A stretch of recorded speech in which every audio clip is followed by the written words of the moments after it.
mais on s'autorise à penser dans les milieux autorisés. Alors ça, c'est encore un autre truc. Les milieux autorisés, vous y êtes pas, vous, hein.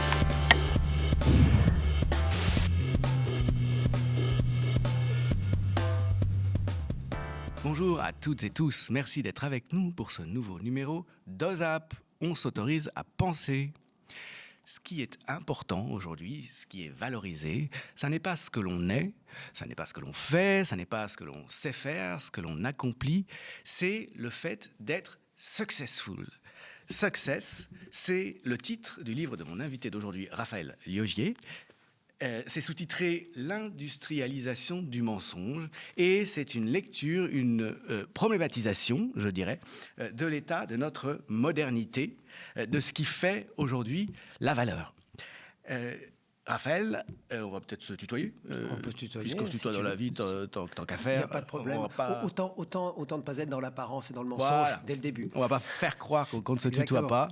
Ça a des inconvénients aussi, ça peut être un petit peu excluant, mais on va admettre que ceux qui nous regardent seront inclus. En tout cas, on va essayer de les inclure dans cette conversation.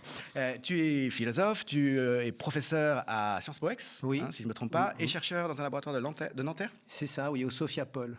Tu t'intéresses depuis très longtemps aux religions. Tu es un philosophe du religieux, je dirais. Extrêmement stimulant, je me permets de l'ajouter tout de suite. En 2006, entre autres nombreux livres, tu en as fait un que je trouve particulièrement marquant autour de la laïcité à la française et des religions d'État, ce que tu appelles de manière tout à fait provocante, des religions d'État qui caractériseraient la situation française. Et évidemment... C'était déjà, précurseur de voir cette dérive de la laïcité qui était en train de commencer, ces dérives que l'on connaît. En 2012, tu as fait un livre aussi que je trouve particulièrement pertinent sur le fantasme, la peur de l'islamisation. Une espèce de panique déjà qui avait commencé à cette époque-là. Et aujourd'hui, donc, eh bien, tu nous parles d'une transformation de la valeur, en quelque sorte, qui repose, eh bien, au fond, sur des quantités massives d'exposition. Pour avoir de la valeur, il faut impressionner. Et pour impressionner, il faut être viral, il faut être exhibé en permanence et en grande quantité, de façon shocking, comme tu relèves ce terme aussi qui est très courant dans le monde des influenceurs. Ça concerne évidemment ce monde-là, Internet, mais pas seulement, plus effrayant sans doute. Tu montres que ça concerne aussi toute une série de domaines qui sont censés être à l'abri de ce genre de phénomène. Par exemple, la science. C'est-à-dire que pour être un chercheur de succès, peu importe ce qu'on a trouvé, peu importe la façon dont on a modifié les connaissances, il faut être cité, il faut être abondamment cité, si possible avoir un indice H supérieur à 100, c'est-à-dire avoir plus de 100 articles cités chacun plus de 100 fois. Bref, c'est un peu la même chose que une influenceuse ou un influenceur qui a des bonnes punchlines, qui fait des bonnes vidéos et qui a des millions de vues. Il y aura une équivalence de ce point de vue-là, ça sera du success. Oui, c'est ça, c'est ça. Mais finalement, une fois qu'on a dit ça, ce qu'on sait plus ou moins, c'est-à-dire c'est ce qu'on constate plus ou moins lorsqu'on on va un petit peu sur Internet, qu'on regarde un peu les médias, pas le média. Mais après, il faut essayer de décrire le mécanisme, comment il fonctionne. Et c'est ce que j'ai essayé de faire. Ce mécanisme, comment fonctionne, c'est pour ça que je parle d'industrialisation du mensonge, comment fonctionne la tuyauterie, les mécanismes, etc. Et j'ai remarqué que ce qui fonctionnait, c'était ce que j'appelle des seuils d'impression. C'est-à-dire qu'il faut faire impression, mais avec des seuils impressionnants. C'est-à-dire que si sur YouTube, on dépasse, 100 000 vues, c'est un seuil. Si on dépasse 1 million de vues, c'est encore un seuil. On peut imaginer 10 millions de vues, c'est encore un seuil. Et ces seuils sont si impressionnants que c'est comme quand on a une impression très forte, c'est comme un éblouissement lumineux. Qu'est-ce que ça fait ? Ça vous aveugle. Ça vous aveugle sur l'origine de ce qui vous a ébloui, justement. C'est-à-dire que ça fait comme un coup de masse, c'est ce que j'appelle aussi le coup de masse. Ça fait comme un coup de masse sur la tête, une sorte de traumatisme. C'est pour ça que le mot shocking est important. Dire, je suis choqué, mais positivement, je suis choqué. Ça. En anglais, c'est positif. Je vois les jeunes, j'ai ma fille qui utilise ça de manière positive. J'essaie de comprendre ce qu'elle veut dire par là. Et en fait, c'est pas du tout un reproche ou c'est pas du tout qu'elle se plaint. C'est qu'elle est impressionnée. Exactement. Et donc, ce seuil d'impression, ça crée une sorte d'amnésie. C'est-à-dire que, comme quand on a eu un traumatisme, qui est un traumatisme un peu fort, on ne connaît plus l'origine du traumatisme, mais on n'a que l'effet en fait, du traumatisme, et on a perdu la cause, parce que c'était un coup très fort, quand on a eu un traumatisme dans l'enfance, par exemple. Et donc, en fait, c'est comme si, une fois qu'on a eu cette espèce de traumatisme, et d'un seul coup, waouh, c'est impressionnant, l'individu qui a eu droit à ces 100 000 vues ou ce million de vues, il est ce que j'appelle qualitatisé. C'est-à-dire que ça va créer une qualité. Et une qualité, il faut le prendre au premier degré, une qualité, c'est ce qui ne peut pas être quantifié. Et on voit bien là où on se trouve vers cette espèce de paradoxe. Dans un monde où on ne croit plus à ce qui ne peut pas être quantifié, c'est-à-dire aux qualités réelles, on a besoin d'une quantité, mais pas n'importe quelle quantité, on a besoin de certaines quantités suffisamment impressionnantes pour qu'on oublie que ça vient d'une quantité. C'est le principe de la star. C'est-à-dire que je suis devenu une star, et je peux devenir une star avec un talent réel. Je pense que ça peut être un talent réel. Hein, c'est vraiment avec même une passion réelle. Seulement, une fois que je suis devenu une star, je suis supposé être compétent, je suis supposé rayonner au-delà de ma compétence, la compétence qui m'a conduit à être une star, parce que ça m'a qualitatisé. Et donc, d'un seul coup, par exemple, si j'ai eu 1 million de vues sur YouTube parce que j'ai fait, je ne sais quoi, quelque chose qui n'a rien à voir même avec une compétence, enfin, j'ai fait un incident, j'ai fait un croche-patte, j'ai été filmé, etc. D'un seul coup, je peux parler de bioéthique, de démocratie. Ça va prendre la même valeur que quelqu'un... Exactement. Parce que ça va devenir une fausse qualité, mais une qualité. Et donc ça, c'est caractéristique d'un monde qui ne croit plus à la qualité, mais qui a quand même besoin de fabriquer de la qualité. Et le problème, c'est que c'est pas seulement chez les influenceurs, je disais, effectivement, c'est dans l'art, c'est évidemment dans la finance, qui fonctionne comme ça on le comprend, mais c'est aussi dans la science, qui est, par définition, ce qui est réputé être le plus qualitatif. C'est ce qui est le plus effrayant. Ouais. Ceci dit, il y a aussi un phénomène de caducité qui peut aller avec, c'est-à-dire que ça ne dure qu'un temps. Il faut pouvoir réitérer ces impressions que l'on fait. D'ailleurs, je pensais en t'écoutant... C'est ce que j'appelle l'occupation, c'est-à-dire l'occupation du territoire cognitif. Il faut occuper le territoire cognitif. Sinon, ça ne marche pas. Parce il faut être présent tout le temps. Eh oui, parce que évidemment, ce sont des qualités, comme ce sont des fausses qualités, on a besoin d'entretenir et de nourrir. Donc il faut trouver des moyens. Il faut faire des vidéos toujours plus loufoques. Ou quand on est chercheur, il faut inventer des choses qui ont l'air toujours plus innovantes. On est une sorte de même condamnation à continuer sans cesse à nourrir avec une sorte de glissement presque infini. Ça renvoie à la question de l'évaluation aussi chez les chercheurs pour le coup.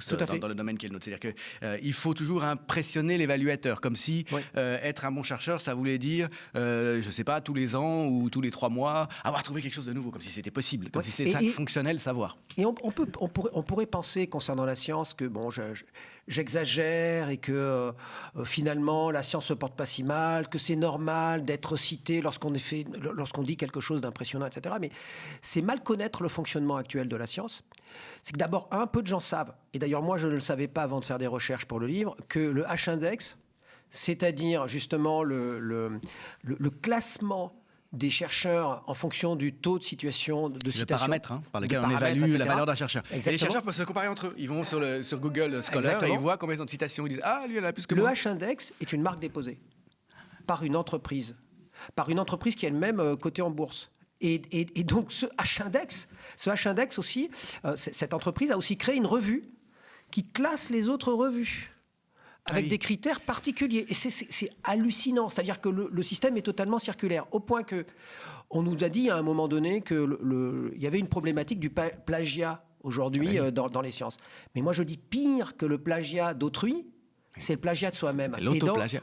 Et l'autoplagiat, le plagiat de soi-même. Faut faire plusieurs articles. C'est devenu quelque chose de monstrueux. C'est-à-dire que dès qu'on a...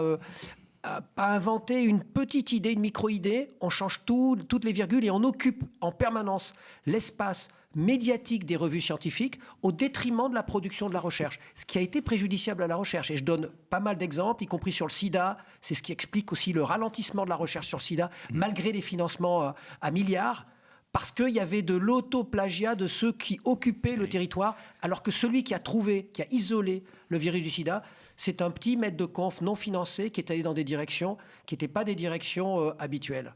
C'est fou quand même quand on imagine ça. C'est l'effet réel, et cette fois-ci qualitatif au bout du compte, de la bibliométrie comme critère d'évaluation. C'est-à-dire que déjà, quand on a une vraie idée, il ne faut surtout pas la donner d'entrée de jeu, il faut essayer de la découper en petits morceaux. Chaque étape du raisonnement va donner un article, comme ça vous aurez fait plus d'articles. Saucissonnage. Et quand vous demanderez un financement, vous pourrez faire état d'une publication de 5 articles, qui en réalité sont chacun un 5e, mettons, de raisonnement, plutôt que d'un seul article. Et ces processus ralentissent en réalité le développement de la science et écrasent l'enthousiasme du chercheur, de celui qui est le vrai chercheur, et a tendance à donner de l'argent à ceux qui sont des spécialistes en qualitatisation, c'est-à-dire en occupation de territoires des revues, de territoires médiatiques scientifiques. Beaucoup plus qu'aux vrais chercheurs. Mais il y a quand même des vrais chercheurs. Mais du coup, les vrais chercheurs, ils vont être dominés par ceux qui sont spécialistes de la construction de dossiers et d'occupation des territoires. C'est quelque chose de fascinant et d'extrêmement pervers. Pour obtenir des financements aujourd'hui de la recherche, le critère, c'est pas d'être bon sur le fond. Le critère, c'est de savoir y faire pour monter les dossiers, et puis d'avoir aussi obtenu une exposition, avoir fait impression suffisamment et suffisamment longtemps. Ça renvoie aussi à cette question de la caducité dont je parlais. Tu dis, il faut occuper le terrain et l'occuper tout le temps. Comme je le disais, ces influenceurs qui cherchent toujours une vidéo à faire ou ces personnes qui sont devenues tout à coup, qui se sont retrouvées propulsées, exposées, qui se sont vues faire des propositions, par exemple, pour animer des émissions ou pour apparaître, juste parce qu'il y a eu une vidéo virale. Je pense à un cas particulièrement drôle et déplorable en même temps. Je ne sais pas si tu te souviens de Hang to a Girl. C'était il y a quelques années. Au cours d'un micro-trottoir, justement par l'un de ces influenceurs qui cherchent des choses rigolotes pour faire des vues. Elle avait expliqué d'une manière extrêmement drôle comment il faut s'y prendre pour faire une fellation. Et elle avait fait un bruit de bouche qui était devenu totalement viral. Ça a donné des millions, des dizaines de millions de vues aux États-Unis. Et elle est devenue très célèbre comme The Hang to a Girl. Puisqu'en fait, elle imitait comme ça le bruit qu'il faut faire avant de procéder à une fellation. Elle s'est retrouvée animatrice d'une émission, je crois que c'est au Texas. Enfin, elle a été pendant quelques mois une star. Mais ce qui est intéressant, c'est sur d'autres domaines. C'est-à-dire pas sur cette compétence qu'on pourrait supposer être une compétence. Mais même pas. Enfin, oui, même pas ça se présentait comme ça. Mais c'est ça que moi je trouve fondamental. C'est-à-dire que le rayonnement obtenu, c'est-à-dire la qualité obtenue, va devenir une qualité qui semble être autonome. Et qui va permettre de parler de bioéthique, d'euthanasie, de choses qui n'ont rien à voir. À partir de là, on peut donner son avis sur Exactement. tout. Et c'est ça qui, à mon sens, pose problème et dont j'ai essayé de faire non seulement le diagnostic, mais dont j'ai essayé de comprendre les causes. Et les causes profondes, pas seulement les causes, pas seulement ce côté superficiel et descriptif.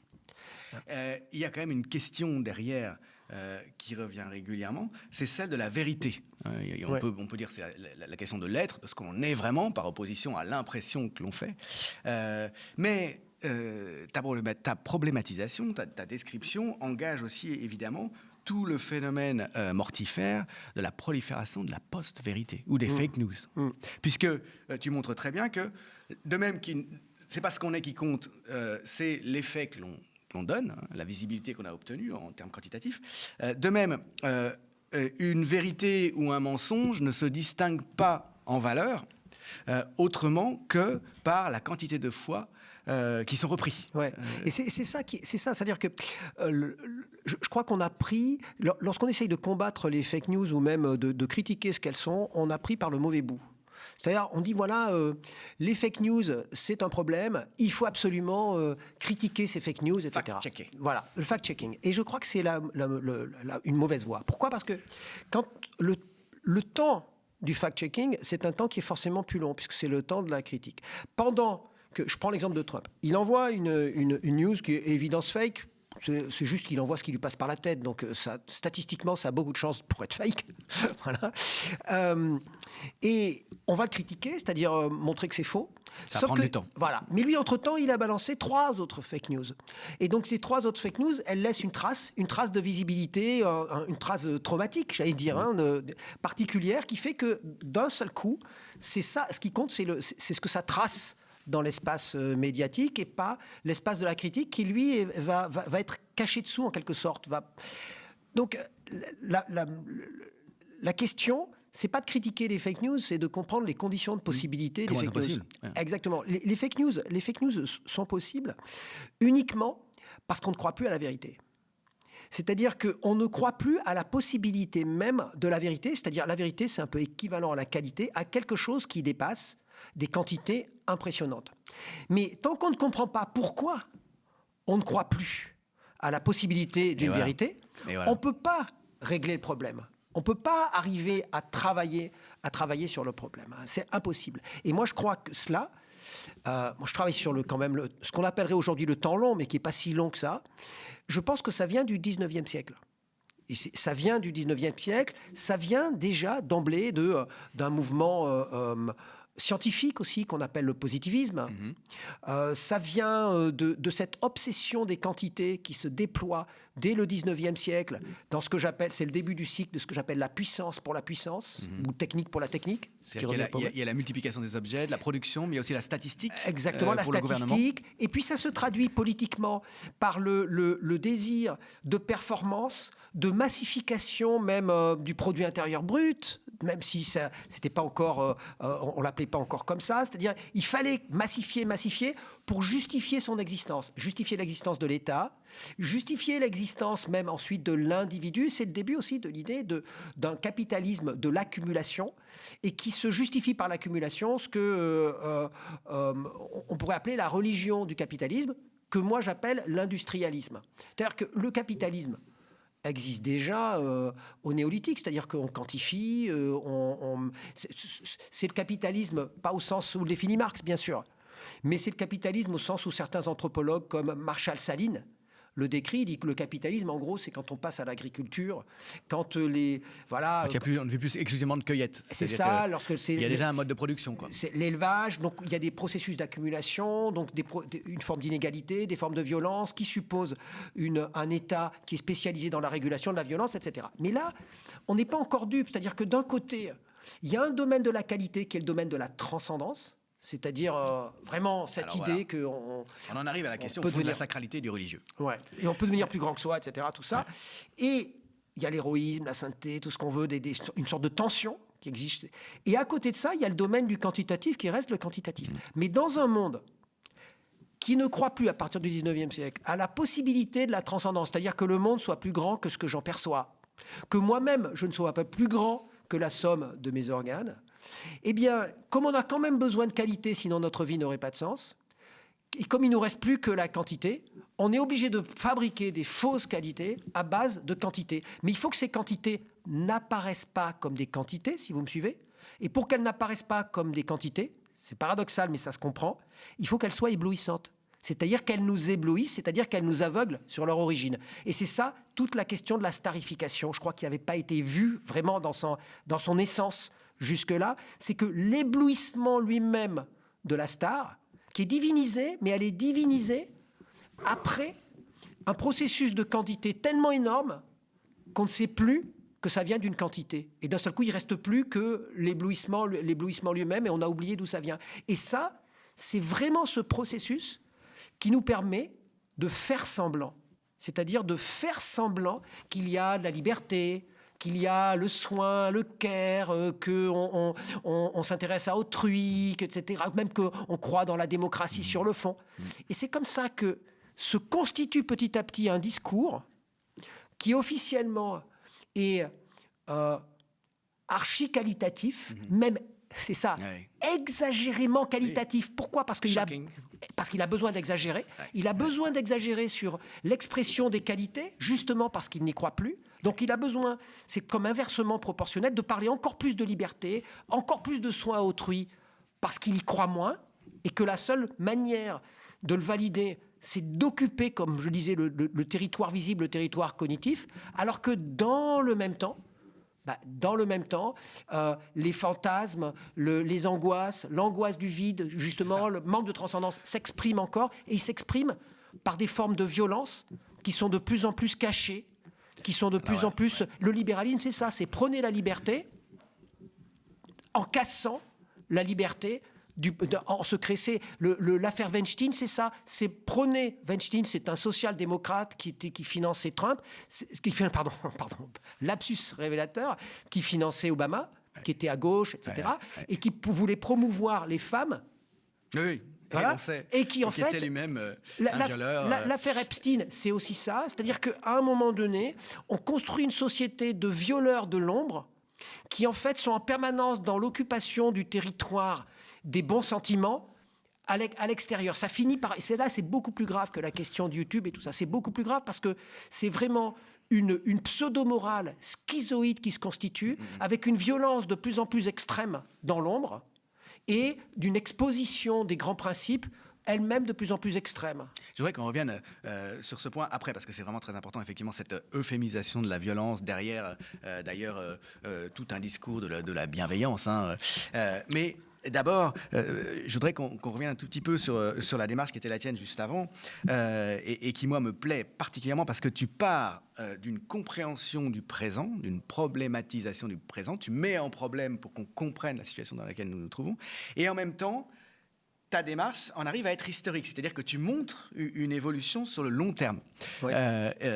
Et en particulier depuis l'avènement de la modernité, de ce qu'on appelle aujourd'hui la modernité, c'est-à-dire le moment où les grandes valeurs transcendantes, les grandes autorités fondées en transcendance se retirent, avec les lumières d'abord du champ de la pensée, sauf que justement, et du champ politique. J'ai une interprétation de la modernité, pour le coup, qui est opposé à la plupart de ce qu'on entend aujourd'hui. Et je ne fais pas ça pour le plaisir. C'est que pour moi, la modernité, ce n'est pas moins de transcendance, c'est plus de transcendance.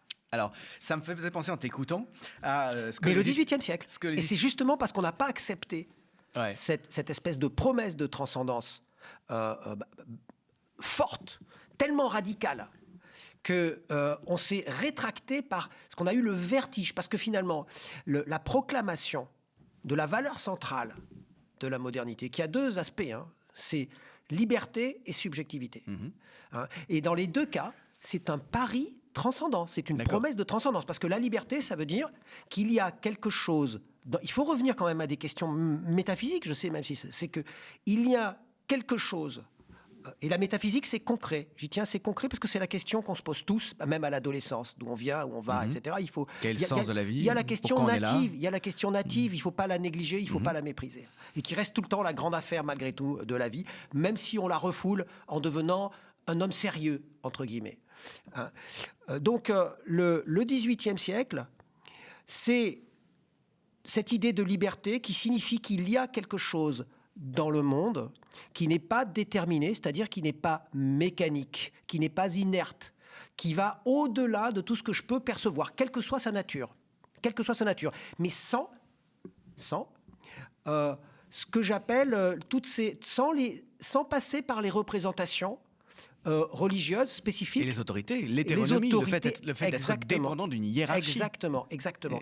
Et donc c'est comme si on était livré à cette transcendance que j'appelle justement transcendance brute, parce que c'est comme une énergie. La transcendance, ça veut dire, c'est ce qui nous traverse, c'est pas le paradis ou la transcendance, c'est ce désir profondément humain, ce désir natif, presque originel de l'humain, de se dépasser. C'est ce sentiment d'incomplétude, ce sentiment de dépassement qui fait qu'on a envie d'être quelqu'un, de mettre son nom sur la couverture d'un livre, d'exister au-delà de soi. Ça se retrouve chez l'individu avec la modernité. Exactement. Alors qu'avant, on avait le roi, on avait Dieu, on avait l'Église. Exactement. Chacun avait sa place et relayait selon la hiérarchie, selon les hiérarchies établies, justement. Mais distribuait cette transcendance. C'est pour ça que cette distribution de la transcendance, c'est-à-dire qu'il la rend digeste, en quelque sorte, mais avec pour contrepartie une forme d'autorité, qui stabilise notre psychisme. Et qui pouvait être aussi une domination terrible, une oppression terrible de l'individu ou de groupes sociaux. Exactement. C'est ce que j'appelle la transcendance raffinée.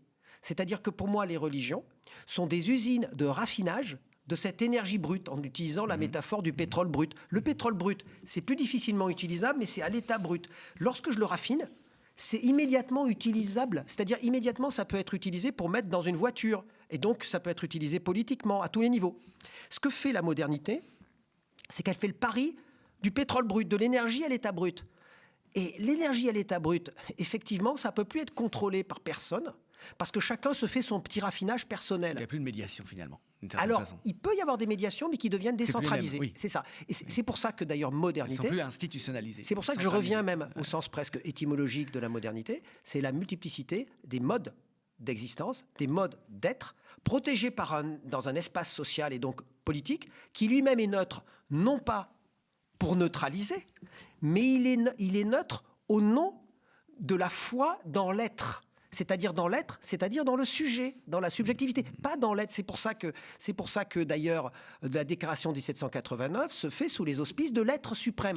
On a pensé que c'était un Dieu particulier représenté avec un raffinage qui pourrait être chrétien, qui pourrait être tout ce qu'on veut. Non, C'est pas une religion, en fait. c'est C'est ça. un principe. C'est l'être en tant qu'être qui laisse ouvert la possibilité de faire chacun son petit raffinage pour pouvoir intérioriser sa liberté. Sauf que il y avait une élite une élite spirituelle, si je puis dire, avant le XVIIIe siècle, des gens qui vivaient en toute liberté et d'ailleurs qui mettaient en péril la religion, dont l'autorité religieuse avait sans cesse peur, quelles que soient les religions, c'est ce qu'on appelle des mystiques.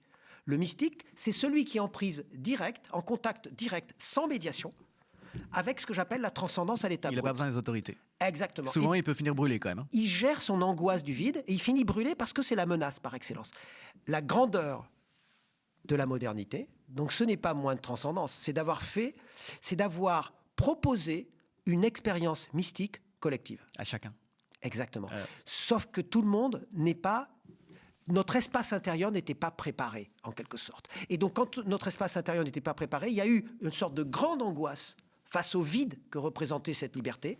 Et quand on est face à ce vide, ce qui s'est passé, c'est qu'il y a eu le vertige. Et le vertige, ça a créé une rétractation.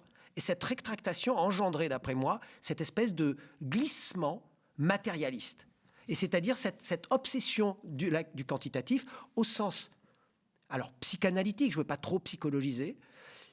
Le capitalisme comme religion, c'est-à-dire à partir du 19e siècle, ce que j'appelle l'industrialisme, consiste à refouler l'angoisse du vide en remplissant ce vide par des quantités de matière, des quantités de performances technologiques, des quantités même liées à la colonisation, des quantités de ceux que je colonise à l'extérieur de moi, d'extraction.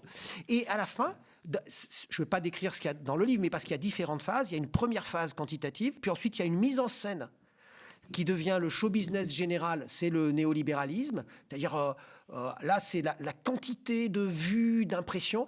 Et enfin, on arrive à la dernière phase, qui est la phase des réseaux sociaux, où aujourd'hui, c'est une quantification presque interactive, où nous devenons nous-mêmes des profils, comme on parle de profils sur les réseaux sociaux. Tu dis le profil a remplacé l'être. Le profil a remplacé l'être, et un profil, c'est juste une partie du visage. Et donc, ça veut dire que nous finissons par refouler notre angoisse du vide par le profilage général, c'est-à-dire que on se profile, et un profil, ça sert à être exploité, c'est ce que j'appelle le corrélationnisme, parce que nous venons des corrélations de data, des corrélations statistiques d'informations.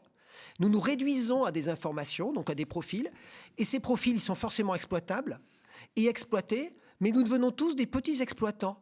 C'est-à-dire que nous cherchons même à être exploités, nous désirons être exploités au mieux, Oui. et nous désirons exploiter au mieux. Ce qui fait que ce système, j'allais dire, c'est l'aboutissement de ce que Michel Foucault désignait comme étant comment est-ce que le dressage devient un auto-dressage, mais à une intensité que Michel Foucault, je crois, n'aurait pas pu imaginer, parce qu'il n'aurait pas pu imaginer cet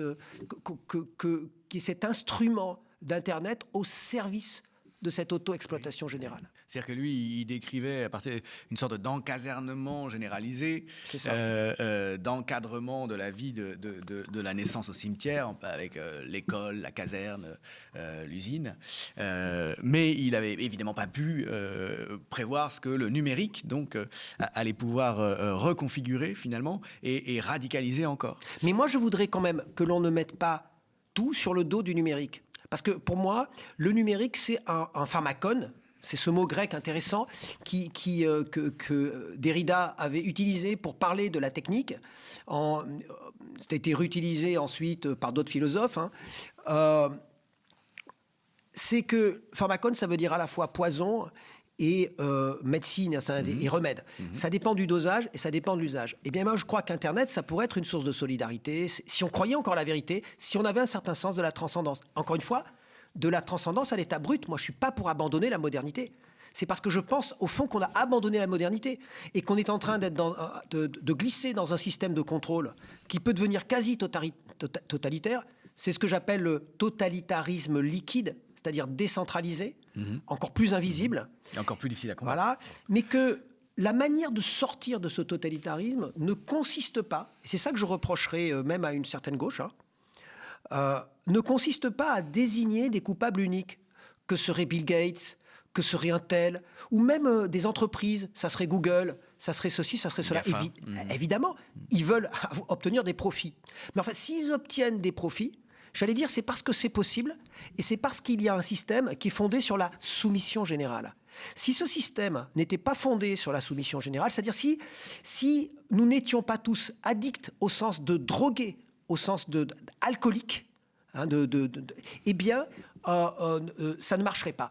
Autrement dit, la base, c'est de se désaddicter, c'est-à-dire c'est de faire un travail qui est au fond un travail spirituel, ce que le XVIIIe siècle, je sais que ça fait bizarre de parler de travail spirituel, mais ce que le XVIIIe siècle avait essayé de faire, c'est d'ailleurs la raison pour laquelle la philosophie des Lumières allait aussi avec un mouvement comme l'illuminisme, qui travaillait sur l'illumination intérieure, qui était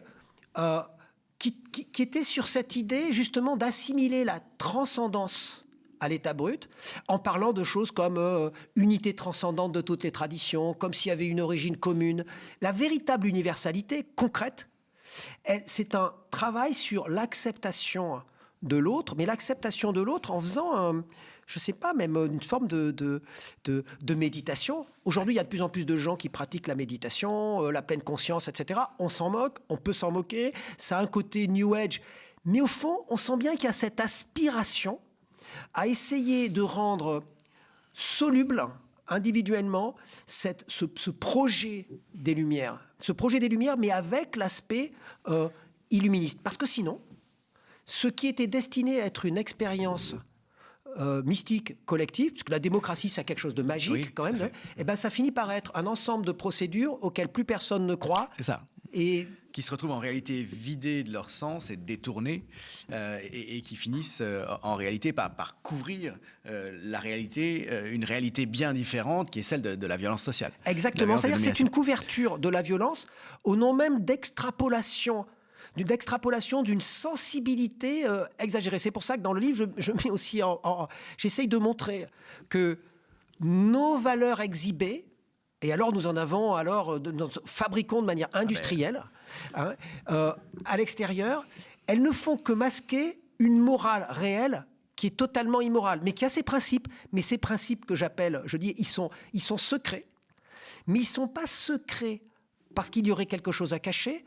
Pour la première fois dans l'histoire humaine, le mensonge, là, en l'occurrence ce type de mensonge, ne sert pas à cacher quelque chose puisque tout le monde le sait, que tout le monde ment. Un secret de tous connu. Exactement, c'est la caractéristique de ce secret et c'est justement pour le protéger, parce qu'on n'a rien à mettre à la place, qu'on a besoin de le garder secret. C'est ça qui est bizarre. C'est-à-dire, on a besoin de le garder secret parce que finalement, si c'était visible que tout le monde s'en fout du Caire, sur le fond, ou que tout le monde s'en fout de la liberté. Enfin, quand je dis tout le monde, c'est pas tout le monde en réalité, mais que le système lui-même s'en fout. Ceux qui sont au pouvoir ne sont pas réellement en train d'essayer de garantir ça. Il resterait plus rien derrière. Il resterait plus que la violence à l'état brut. C'est ça l'affaire Epstein. Tout le monde aujourd'hui dans les médias, c'est traité comme une affaire qui est au mieux une sorte de fait social, au pire une sorte de fait divers monstrueux général. Moi, je pense que c'est ni un fait divers ni même un fait social. Ou un complot. Ou un complot. Un complot des élites aussi. En fait, c'est même pas un complot, c'est même la preuve qu'il n'y a pas de complot.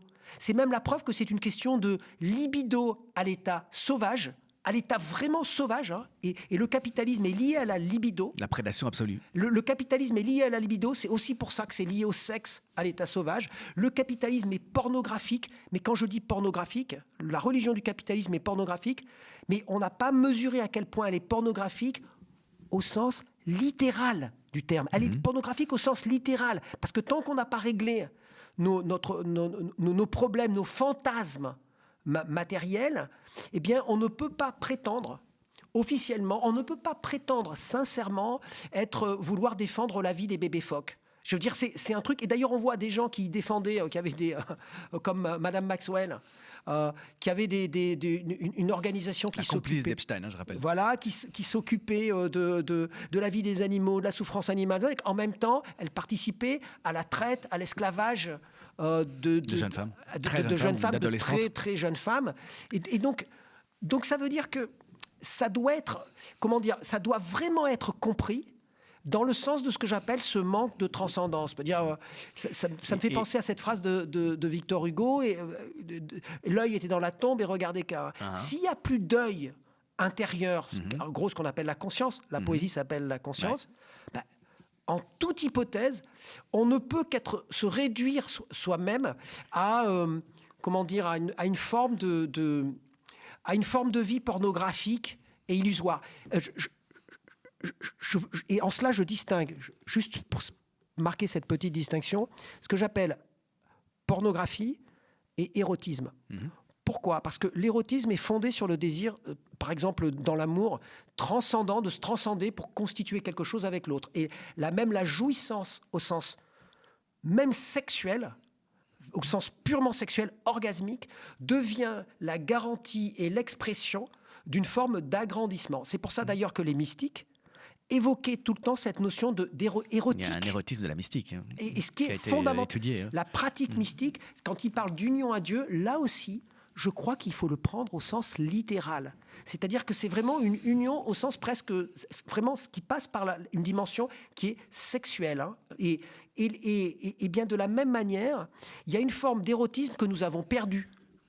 L'érotisme à l'état brut, c'est-à-dire de transcendance à l'état brut, qui suppose cet érotisme que nous avons totalement perdu. Je prends l'exemple de l'écologie. Aujourd'hui, l'écologie est devenue un système de contraintes, d'ailleurs qui va passer dans la loi alors que ça devrait être une éthique intériorisée, donc permettre une forme de désir, c'est-à-dire qu'on va... on va parler de tri sélectif, de choses comme ça, etc. Tout le monde sait en gros ce qu'il faudrait faire techniquement pour que ça aille mieux du point de vue planétaire, mais massivement, personne ne le fait. On ne le fait pas, c'est pas fait. Exactement. Parce que pour que ce soit fait, il faudrait qu'il y ait une autre dimension. Exactement. C'est-à-dire que on a une vision... S'il y avait un érotisme écologique qui a existé, par exemple, dans les années 60-70, on se moque des années 60-70, mais les communautés des années 60-70, qui au passage ont inventé l'économie circulaire, qui ont inventé la décroissance, mais une décroissance qui proposait une autre forme de croissance. Une croissance spirituelle, c'est pour ça que ça allait avec le yoga, avec toute une série de choses. Eh bien, moi je crois que tant qu'on n'aura pas inventé un nouvel érotisme, y compris pour l'écologie, qui suppose ce désir d'être plus grand autrement, la décroissance, ça restera pareil que le care, que la liberté, que tout ça, ça ne pourra pas fonctionner. On restera pornographique. La définition de la pornographie, au même titre que l'érotisme consiste à se grandir et à grandir l'autre, la pornographie consiste à se réduire en réduisant l'autre et en jouissant de la réduction de l'autre. De son objectification, sa réification. Exactement, et en jouissant, en rendant l'autre passif, inerte. C'est ça le principe même de la pornographie, au sens de la pornographie même la plus physique du terme. Et la politique de Trump est pornographique. Le capitalisme grandeur nature est devenu pornographique à cause de ça. C'est-à-dire qu'il y a une solitude absolue, en fait, au fond, de celui ou de celle dont justement le désir ou l'existence sociale se réduit à cette réification et à cette pornographie. C'est pour ça que l'idée de success, hein, c'est-à-dire d'être successful, est très différente du simple succès qui consiste à jouir de la vie. Moi, je ne suis pas contre la jouissance, dans ce sens où je suis très deleuzien. Je pense qu'il faut au contraire réapprendre à jouir. Mais parce que c'est de l'accomplissement d'une puissance, Exactement. précisément, et donc d'une transcendance. Exactement. Alors que le succès, finalement, c'est une forme d'auto-répression. C'est-à-dire que on est, comment dire, on est tellement, on se réprime, on est tellement limité par sa propre image qu'on finit par réprimer sa propre jouissance réelle. C'est-à-dire il va même y avoir une exigence de bonheur, de visibilité du bonheur qui nous empêche d'être heureux, c'est-à-dire qui nous empêche de jouir. Et donc on finit par se mentir et à mentir aux autres même sur ce qu'on éprouve véritablement. Et donc... Et se mentir à soi-même. Voilà. Mais ça ne veut pas dire... Parce qu'il ne faudrait pas penser que ma vision et ce que j'essaye de décrire n'est pas optimiste. Je suis très optimiste. Mais je pense que s'il y a une vraie révolution, ça doit être une révolution spirituelle. Je rappelle que spiritus, tu le sais, toi, ça veut dire souffle. Hein, ça veut dire souffler, c'est-à-dire qu'on manque de respiration, on étouffe aujourd'hui, on étouffe véritablement. On veut descendre du grand 8, on veut sortir du manège, on veut ralentir, mais on n'y arrive pas parce qu'on est addict.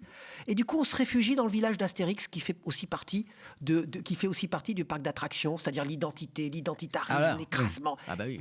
Et donc, pour sortir... C'est une manière de retrouver une transcendance, hein, d'ailleurs. Le prurit identitaire, c'est au fond une recherche d'une certaine transcendance. C'est très intéressant que tu dis ça, parce que je pense que c'est lié à une recherche de transcendance, oui, mais inadéquate. Oui. Mais inadéquate, pourquoi ?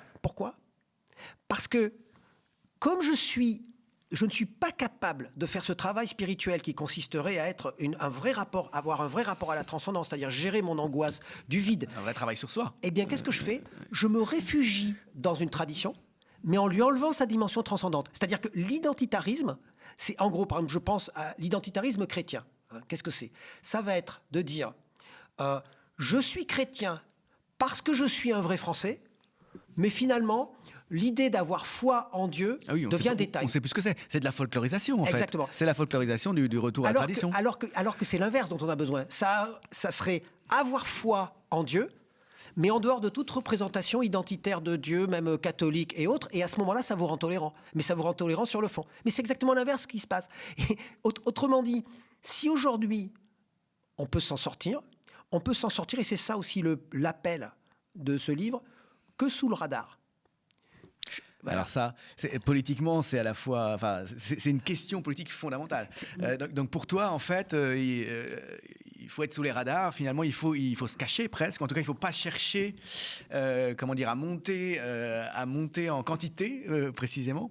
Il faut d'abord essayer de retrouver, de reconstituer des espaces qui seront dans les interstices, dans les marges, à l'abri, sous les. Voilà. Et ce qui se fait déjà, c'est-à-dire que quand je dis essayer de reconstituer. Je ne prétends pas, je ne veux surtout pas faire œuvre de prophète, c'est-à-dire de gourou, ou je ne sais quoi. C'est-à-dire, je pense que c'est déjà des désirs qui existent. C'est Foule sentimentale d'Alain Souchon. C'est-à-dire, ça existe déjà. Le seul problème, c'est que ce désir qui existe déjà, à travers des gens qui font de la méditation, à travers des gens qui essayent de ralentir, des gens qui se mettent à avoir foi dans des choses qui semblent irrationnelles, mais qui en fait leur permettent d'être rationnel à un autre niveau, justement. De trouver du sens, quoi. Exactement, de trouver du sens, de réguler leur vie, etc. Justement pour être plus libre. Hein. Eh bien, le grand problème de tout cela, c'est que dès que ça passe, dès que c'est médiatisé à un haut niveau, c'est immédiatement réutilisé. C'est-à-dire cette énergie, elle est tellement fondamentale. C'est pour ça que j'aime cette idée que la transcendance, c'est passer à travers. C'est pas du tout une image particulière de Dieu, le paradis et autres. Ce désir-là, il est réutilisé pour en faire à nouveau un produit industriel. C'est ce que j'appelle, en utilisant une analogie de physique des particules, c'est ce que j'appelle un produit de fiction. Ça devient un produit de fiction et qui est à nouveau industrialisé comme reconditionné comme un mensonge. Pour faire de la quantité, pour exactement. faire du succès. Et cela pourquoi ?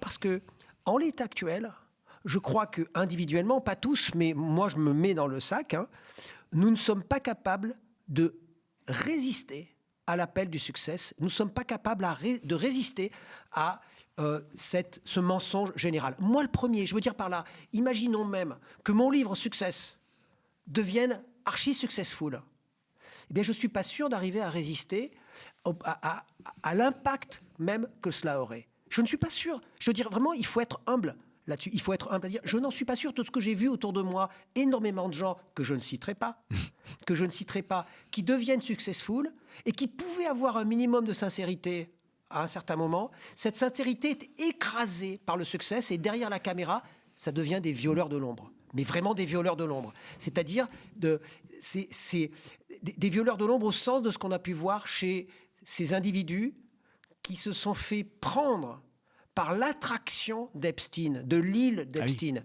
qui est en fait devenue... L'île d'Epstein, pour moi, c'est un paradigme social. C'est le paradigme de la violence de l'ombre de notre société.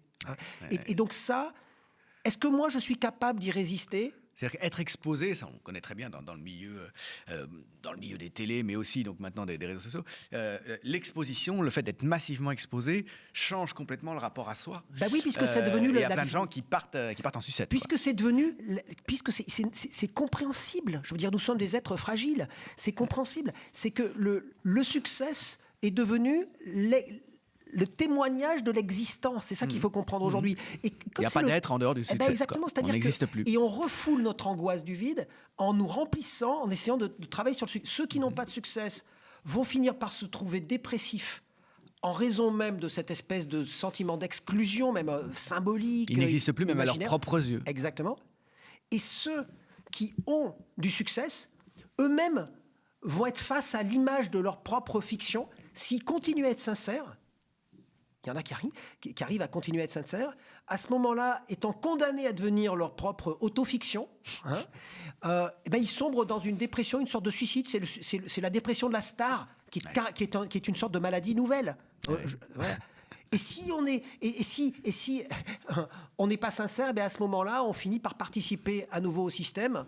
Du système de la fiction. Et donc, je crois que la seule manière d'en sortir, c'est justement par ces petits groupes, des gens qui travaillent sur l'économie circulaire aujourd'hui, mais qui en font quelque chose de petit, de vivant, de viable, et qui leur donne une forme de bonheur.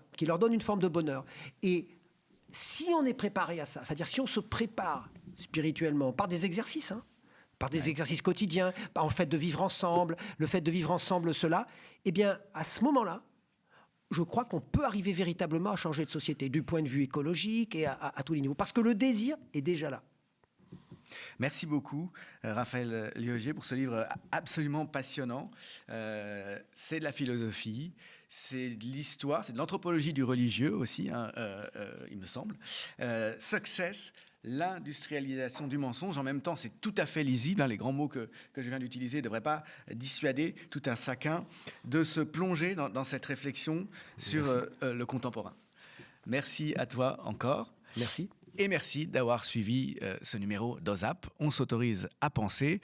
Désormais, vous le savez peut-être, vous pouvez regarder le média non plus seulement sur YouTube, non plus seulement sur le canal 165 des Freebox, mais aussi sur le canal 235 d'Orange. Je vous rappelle que le média ne vit que de vos dons et abonnements. Rendez-vous sur le site internet du média www.lemediatv.fr. À bientôt.